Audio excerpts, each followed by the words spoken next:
Il-ħamis li għadda minn meta għal każ pajjiżna ħafna ġietom il-kurzita dwar min jistgħu jkunu l-4 plejers tat-tim nazzjonali Malti li semmew fil-qorti f'Bochum il-Ġermanja.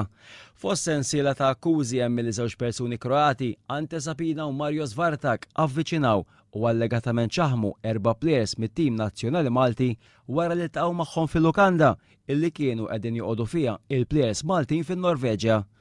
One News qiegħed f'pożizzjoni li żvela l-isem tal-lukanda li fiha allegatament sar dall-allegat tixħim. Jisimha Quality Airport Hotel Garderman, lukanda li tinsab viċi l-ajruport u mal-40 km l-bogħod miċ-ċentru tal-kapitali Norveġiża. Il-logħba kwistjoni ntlabet f'Oslo fit-2 ta' Ġunju 2007 u kienet intemmet 4-0 favur in-Norveġja. Ir-referi tal-partita kwistjoni kien il-Pollak Jacques Granat illi ngħata l-bex tal-FIFA lura fl-1994.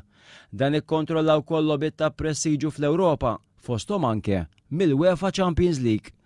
Sa dan it-tant ma' One News, il-Malta Football Association ikkonfermat li ser tafda l-każ kollu f'idejn il-Pulizija Maltija. Ma teskludix li fil-jiem li ġejjin il-ħidma bejna u l-Pulizija tintensifika ruħha minħabba żviluppi li jista' jkun hemm.